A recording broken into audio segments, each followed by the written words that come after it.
Atos, capítulo 2, diz assim: Ao cumprir-se o dia de Pentecostes, estavam todos reunidos no mesmo lugar. E de repente veio do céu um som como de um vento impetuoso e encheu toda a casa onde estavam assentados. E apareceram distribuídas entre eles línguas como de fogo, e pousou uma sobre cada um deles. Todos ficaram cheios do Espírito Santo e passaram a falar em outras línguas, segundo o Espírito lhes concedia que falassem. Ora, estavam habitando em Jerusalém judeus, homens piedosos, vindos de todas as nações debaixo do céu. Quando, pois, se fez ouvir aquela voz, afluiu a multidão, que se possuiu de perplexidade, porquanto cada um os ouvia falar na sua própria língua. Estavam, pois, atônitos e se admiravam, dizendo: Vede, não são porventura galileus todos esses que aí estão falando? E como os ouvimos falar, cada um em nossa própria língua materna, somos partos, medos, elamitas e os naturais na Mesopotâmia, Judéia, Capadócia, Ponto e Ásia, da Frígia, da Panfilha, do Egito e das regiões da Líbia, nas imediações de Cirene e romanos que aqui residem, tanto judeus como prosélitos, cretenses e arábios, como os ouvimos falar em nossas próprias línguas as grandezas de Deus. E todos atônitos e perplexos interpelavam uns aos outros: que quer isso dizer? E outros, porém, zombando, diziam: estão embriagados. Então se levantou Pedro, como uns 11, e erguendo a voz, advertiu-os nesses termos: varões judeus, e todos os habitantes de Jerusalém, tomai conhecimento disto, e atentai nas minhas palavras. Estes homens não estão embriagados como vindes pensando, sendo esta a terceira hora do dia. Mas o que ocorre é o que foi dito por intermédio do profeta Joel. E acontecerá nos últimos dias, diz o Senhor, que derramarei do meu espírito sobre toda a carne, vossos filhos e vossas filhas profetizarão, vossos jovens terão visões, e sonharão vossos velhos. E até sobre os meus servos e sobre as minhas servas derramarei do meu espírito naqueles dias, e profetizarão. Mostrarei prodígios em cima no céu, e sinais embaixo na terra, sangue, fogo e vapor de fumaça. O sol se converterá em trevas, e a lua em sangue, antes que venha o grande e glorioso dia do Senhor. E acontecerá que todo aquele que invocar o nome do Senhor será salvo. Meus queridos irmãos e irmãs, esse texto é um texto maravilhoso, é o texto que inaugura a Igreja de Cristo Jesus. A Igreja de Cristo nasce no tempo e no espaço, no período posterior à ressurreição de Cristo, à sua ascensão, no dia de Pentecostes. Vamos lembrar que Jesus Cristo ficou 40 dias depois de ressurreto, falando com seus apóstolos e discípulos. Então, foram vários encontros, não foram encontros fortuitos, não foram apenas pouquinhos, não foram apenas meio que vagos, não. Jesus Cristo, ele apareceu para Maria Madalena, apareceu para os discípulos em Emaús, apareceu para os apóstolos uma vez quando 10 estavam reunidos, apareceu outra vez quando estavam 11, e foi aparecendo para outros irmãos e irmãs, de tal forma que mais de 500 pessoas viram Jesus Cristo ressurreto durante esses 400 dias, até quando Jesus Cristo apareceu pela última vez e ascendeu aos céus. Então, Jesus Cristo, durante todo esse período, ensinou os apóstolos. E 10 dias depois, 50 dias depois da Páscoa, no dia de Pentecostes, então a promessa veio. Essa promessa, como nós pudemos ler aqui no discurso de Pedro, mostrava que no Antigo Testamento a ação do Espírito Santo não era uma ação constante. Era uma ação meio pontual. Era uma ação restrita principalmente ao povo de Israel e também usava reis, profetas, sacerdotes, mas não estava agindo de uma forma disseminada entre todo o povo de Israel. Tanto é que nessa profecia de Joel nós podemos perceber que haveria um dia em que o Espírito Santo de Deus seria derramado sobre toda a carne, quer dizer, não mais só sobre o povo judeu, mas também para outros povos, outras nações, e também sobre os filhos, filhas, jovens, velhos, servos e servas, mostrando que o Espírito Santo não mais estaria apenas trabalhando na vida de reis, profetas e sacerdotes, mas agora na vida de todos. O Espírito Santo foi derramado na vida da igreja. Antes existiam aqueles que eram sacerdotes da tribo de Levi. Hoje a igreja é sacerdotal. Todos nós somos sacerdotes. Todos nós temos o Espírito Santo agindo no nosso coração. Aquela criança que aos 5 anos de idade aceitar Jesus Cristo como Senhor e Salvador, o Espírito Santo já vai agir na vida dela e ela já é uma sacerdotisa.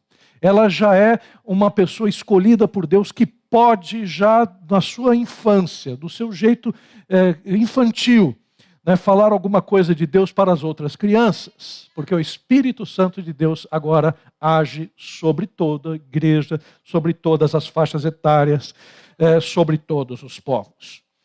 Então, no Antigo Testamento, a ação era descontínua. E é interessante, porque nós estamos falando do Espírito Santo. O Espírito Santo é uma das pessoas da Trindade.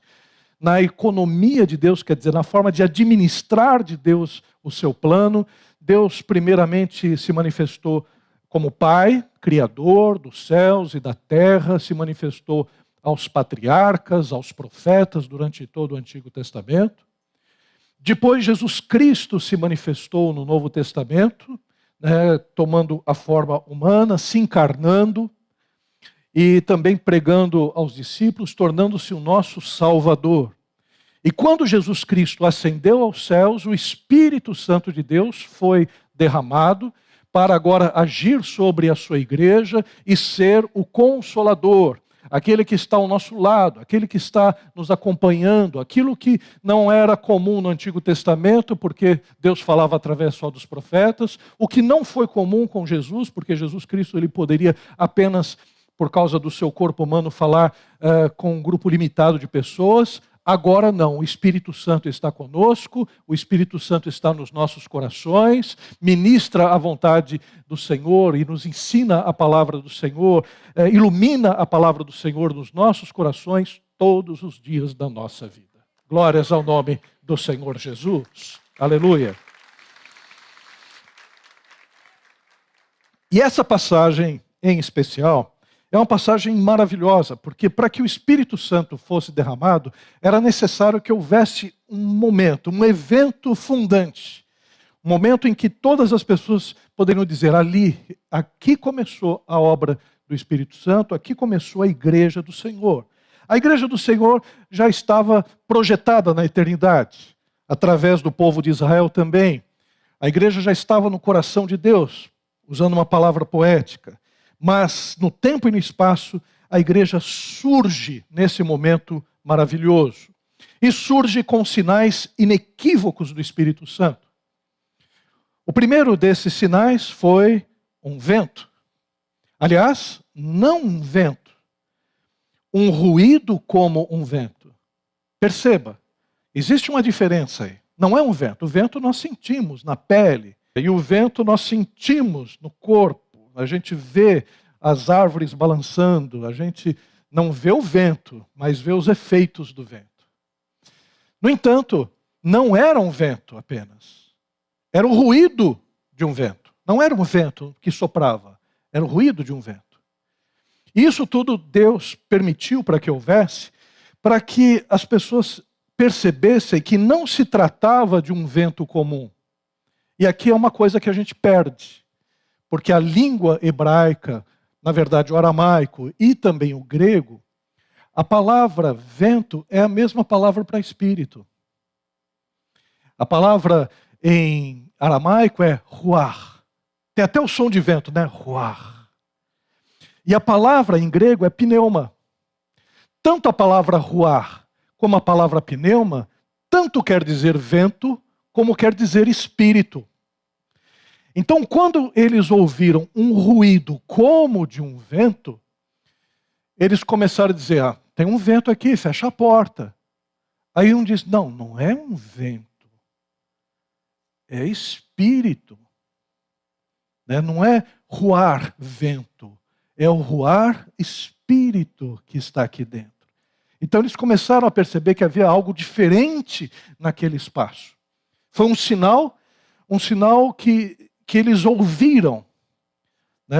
Um barulho, um vento audível naquele momento foi um sinal mexendo com um dos sentidos, que era o sentido da audição. Mas não ficou só no sentido da audição. Também foi um sinal visível, porque o Espírito também se apresentou como línguas de fogo repartidas. Isso é, não são línguas, na verdade são fachos de fogo. São fogaréus, né, que ficam, né, espalhadas entre as pessoas.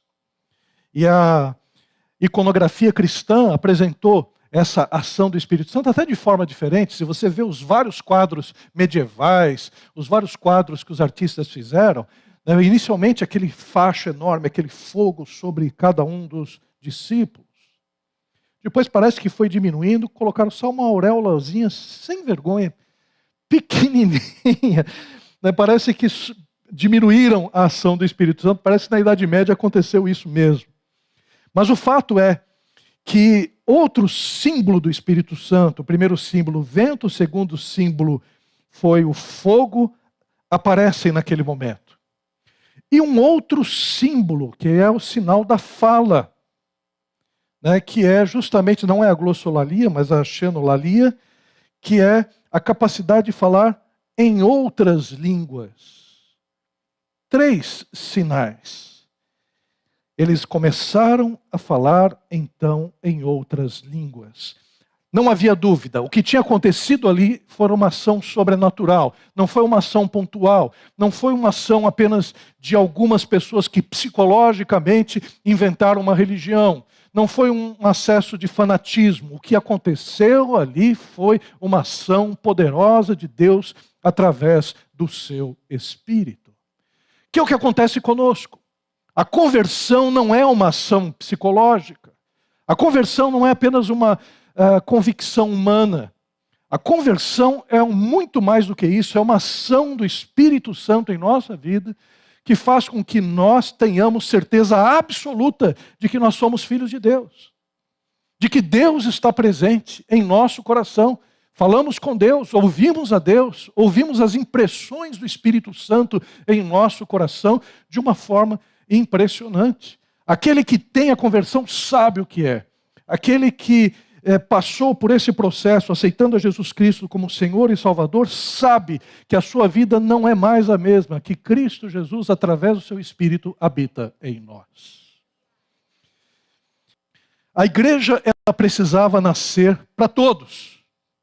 A igreja precisava alcançar os povos. Não podia ser numa outra festa ou num outro momento em que apenas judeus da Palestina estivessem presentes. Era necessário que judeus de várias regiões, inclusive prosélitos, estivessem ali, para que o fogo do Espírito Santo incendiasse as nações e o evangelho fosse levado para todos os povos. E foi isso que aconteceu no dia de Pentecostes. E para que isso acontecesse, aconteceu um milagre, que foi o milagre das línguas estranhas. Alguns acreditam que o milagre das línguas estranhas foram apenas um milagre da fala, que os discípulos falavam nas línguas dos povos reunidos em Jerusalém. Então Tiago falava numa língua, por exemplo, cretense, Pedro falava em latim, outros falavam em árabe e assim por diante. As línguas eram línguas estrangeiras. Eu creio, por exemplo, que se fosse nos dias de hoje, haveria alguém que falaria a língua brasileira de sinais, né, também.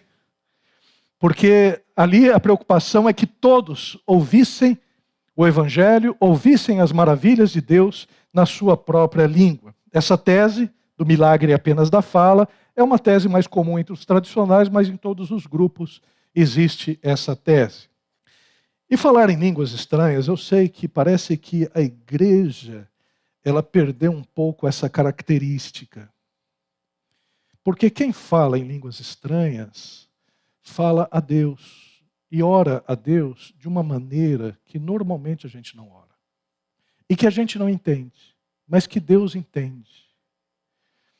Um N.T. Wright, um grande teólogo, eu fã dele, eu leio quase todo o material dele, um grande comentarista, anglicano.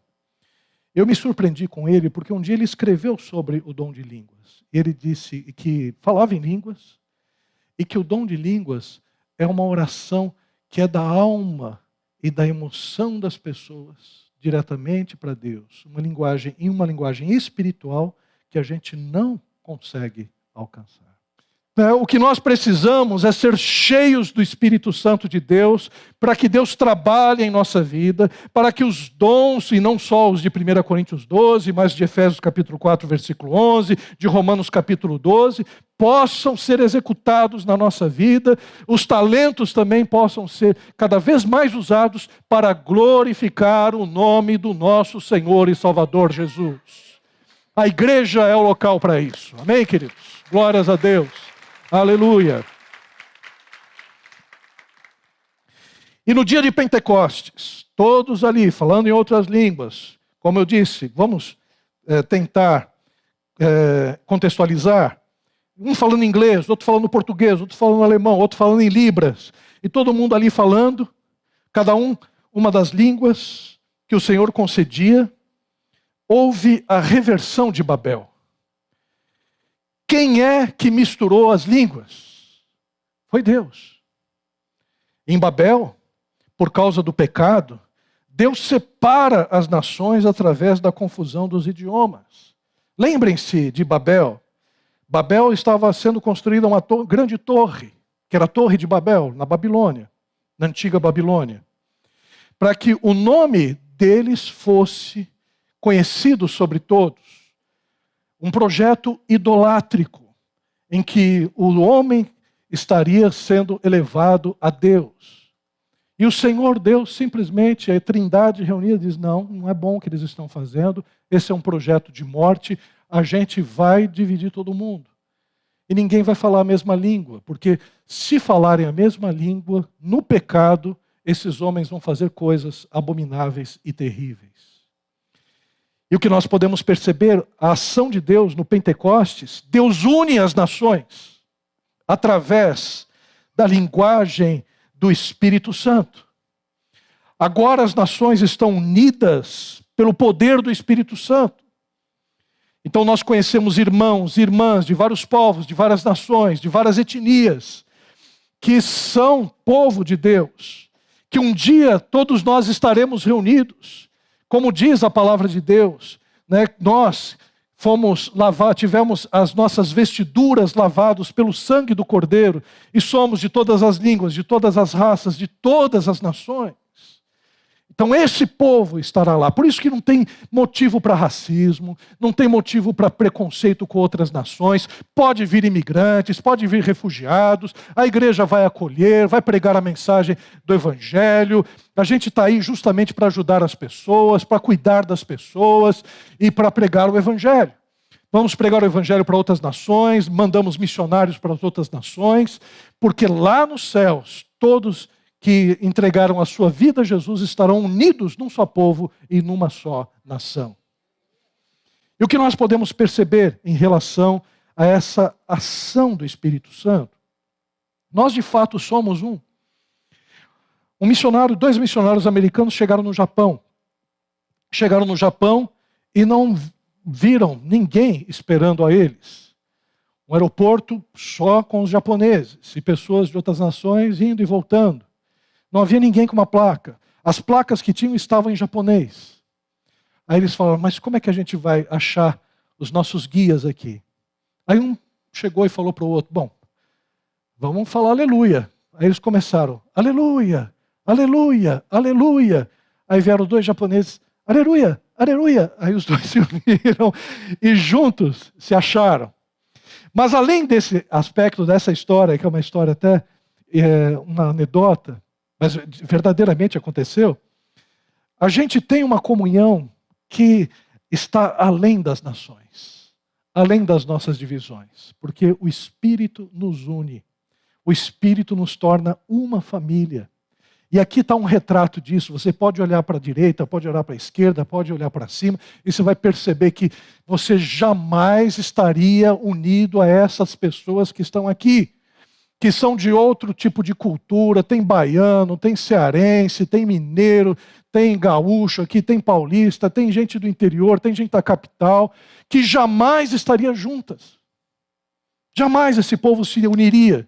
E o Espírito Santo de Deus uniu num só corpo, com todas essas experiências.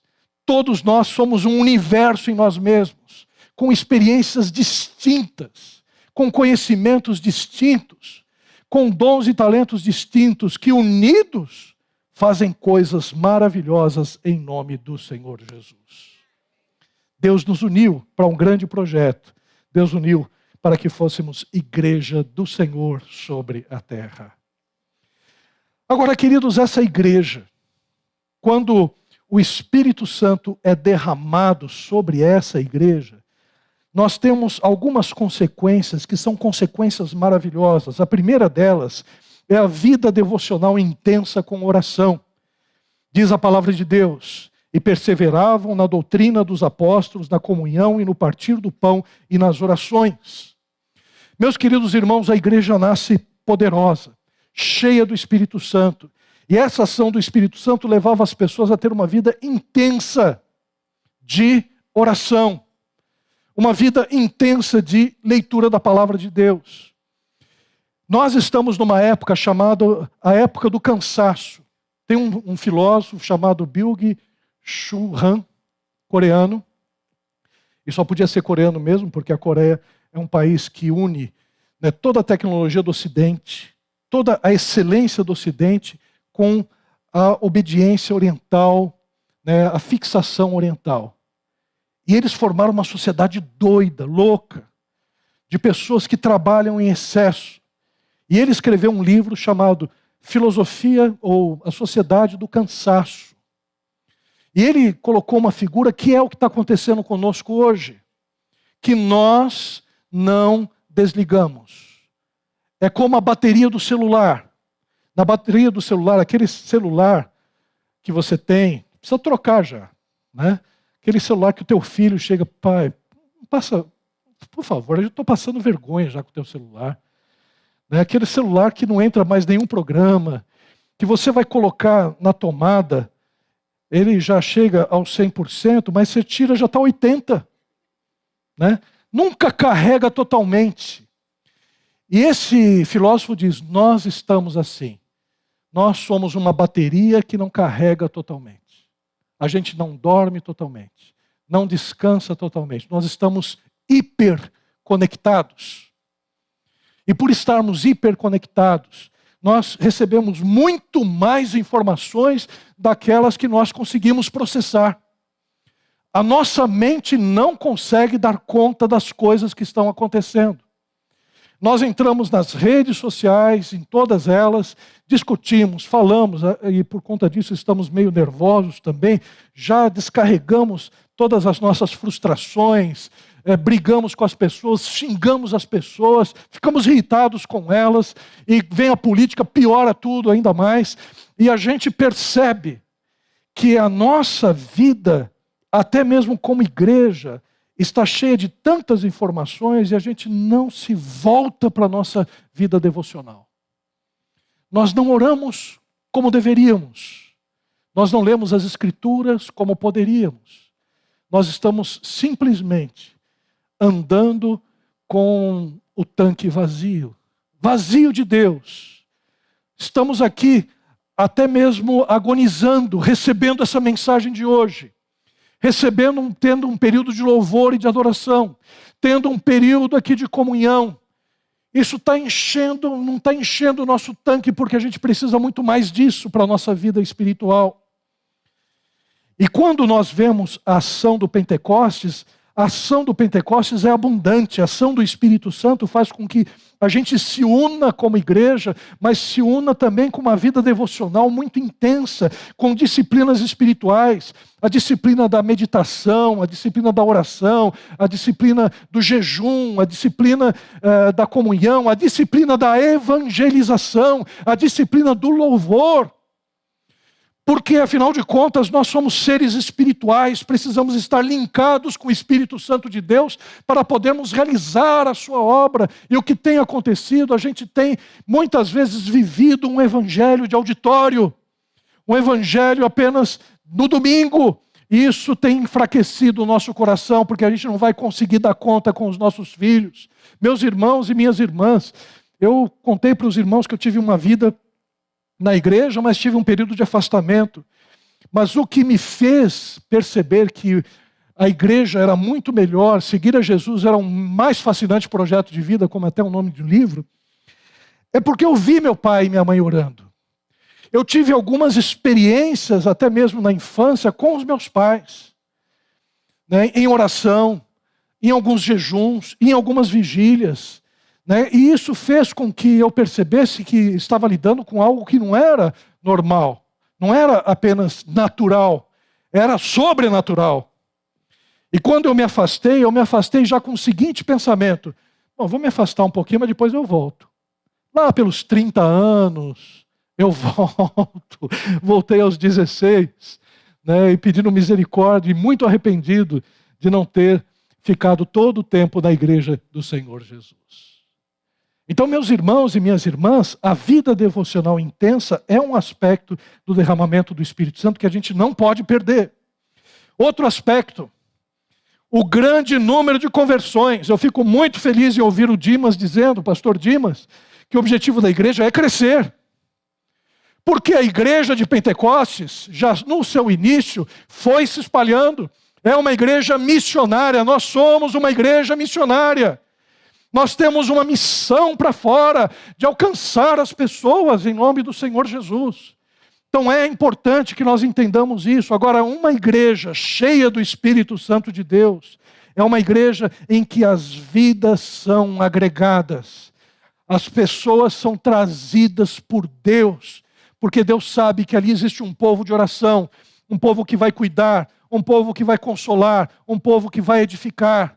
Porque Deus não leva algumas pessoas para outras igrejas. É claro que cada igreja tem a sua realidade, mas o fato é que quanto mais a igreja for cheia do Espírito Santo, quanto mais dons e talentos forem exercidos, mais pessoas chegarão, mais pessoas serão abençoadas por essa igreja cheia da presença de Deus. Agora, um outro aspecto.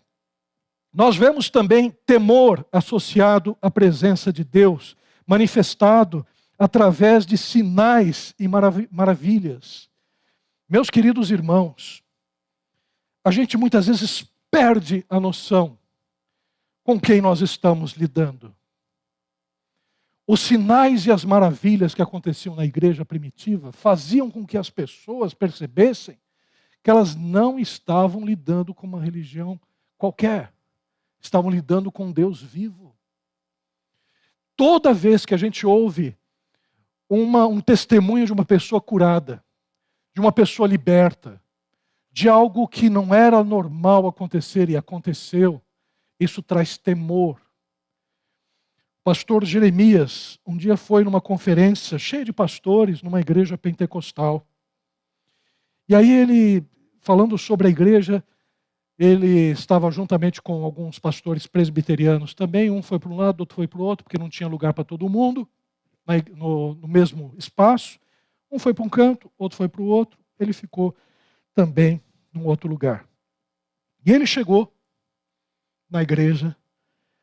E aí, na hora do louvor, o ministro chegou e falou: "Você é lindo, você é lindo, você é lindo." E o Jeremias: "Estou aqui para ouvir o louvor, estou ouvindo só um cara falando que eu sou lindo, lindo. Além de tudo é mentiroso." "Você é lindo, você é lindo." Aí depois foi um sujeito para pregar a palavra e entrou na Bíblia, leu um texto bíblico, leu o texto, fugiu do texto, nunca mais voltou para o texto. E foi falando, pegou o salmo, o Senhor é meu pastor, mas o pastor é o meu Senhor. Você tem como Senhor o pastor? Porque se não tiver o Senhor como pastor, então ele também não vai ser Senhor da sua vida. E ficou nesse negócio. Aí o Jeremias, que mensagem é essa? Eu estou aqui, não estou me aguentando. Pastor, principalmente, fica olhando o outro. O Dimas já está ali, tudo anotando. Depois ele vai falar comigo. E aí, no final do culto, aí teve oferta também, e aí o rapaz da oferta disse, olha, você tem que ter mais fé. Você não tem sido abençoado porque você não entrega a sua oferta. Aí o Jeremias falou, lá vem aquela oferta pentecostal aí de ficar em cima do povo só batendo na questão da oferta. Aí ele se reuniu novamente com os pastores, final do culto. Aí um pastor chegou e disse, rapaz, como eu precisava ouvir aquele louvor. Eu estava meio para baixo. E quando o rapaz falou, você é lindo, você é lindo, você é lindo, sabe que aquilo me deixou bem. E eu percebi que eu sou criatura de Deus, que Deus me fez assim, e eu devo amar a minha própria vida. Aí o outro chegou e disse, olha, que mensagem, hein? Olha como a gente precisa entender o simples, o básico, que o Senhor é o meu pastor e nada me faltará. E o outro chegou e disse, olha, eu quero confessar para os irmãos aqui que eu não estava entregando o dízimo, não estava dando oferta nenhuma, e eu fui confrontado pela palavra de Deus, a minha vida financeira não está boa, e eu preciso chegar a entender que eu devo, de fato, agradecer a Deus através das minhas ofertas. Aí o Jeremias chegou, pronto. O rio de Deus passou por aqui e eu não bebi uma gota. E é isso que acontece muitas vezes conosco. A gente perde o temor de Deus. A igreja, a gente tem que ter uma santa expectativa de que Deus vai falar ao meu coração. Que alguma ação de Deus poderosa vai acontecer no meio dos irmãos. Que Deus vai curar, que Deus vai salvar, que Deus vai libertar. Porque é isso que Deus faz. A igreja é uma comunidade de cura. Deus nos reuniu aqui para nos salvar e também para nos curar, para agir no nosso coração, no nosso ser, na nossa alma, nos livrar de todos os problemas e também fazer com que a gente possa entender a sua graça e a sua misericórdia sobre as nossas vidas, e isso constantemente. Então a gente perde muitas vezes o temor, vem para o templo juntamente com os irmãos e a coisa passa, a gente simplesmente vira um religioso, um frequentador de cultos.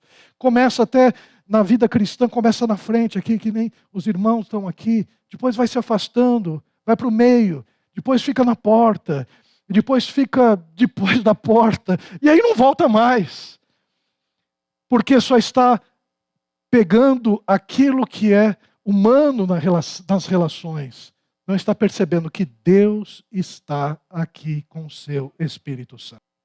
E outro aspecto, e eu quero encerrar, existia uma participação intensa no serviço comunitário, que eu acabei até adiantando. Perseveravam unânimes todos os dias no templo, partindo o pão de casa em casa, comiam juntos com alegria e singeleza de coração, louvando a Deus e caindo na graça de todo o povo. Meus irmãos e minhas irmãs, o Brasil já ouviu bastante acerca dos evangélicos. Nós temos igrejas aqui em São Paulo em todos os cantos. Aliás, quando eu vinha para cá, eu encontrei uma outra igreja a algumas algumas casas daqui. E isso acontece em todos os lugares. Eu fui uma vez em Diadema, uma rua, ela tinha 6 igrejas. Se você for na Radial Leste, não na Radial Leste, na Celso Garcia, ali é o cinturão da fé, é o cinturão evangélico, é uma igreja encostada na outra. Uma igreja encostada na outra. E tem a televisão, os meios de comunicação, nós não somos desconhecidos. Raramente as pessoas hoje estão entrando na igreja para entregar a sua vida a Jesus. Eu me lembro que havia uma época que você fazia o apelo, vinha 10 pessoas, 20, 30. Hoje você não tem uma pessoa que esteja visitando a igreja que já não conheça o Evangelho, até não tenha aceitado a Jesus, são muito poucas. E o Evangelho agora, nesse momento, ele vai ter que ser muito mais do que a nossa palavra, muito mais do que a nossa pregação. O Evangelho ele tem que ser vivenciado, e vivenciado com ações claras, com ações objetivas, de ajuda, de promoção do outro. Essa é a nossa realidade nos dias atuais. Então, meus irmãos e minhas irmãs, nós vemos que a igreja primitiva, ela foi cheia do Espírito Santo. E cheia do Espírito Santo, ela, de uma forma maravilhosa, se tornou uma igreja missionária. A nossa igreja é uma igreja missionária.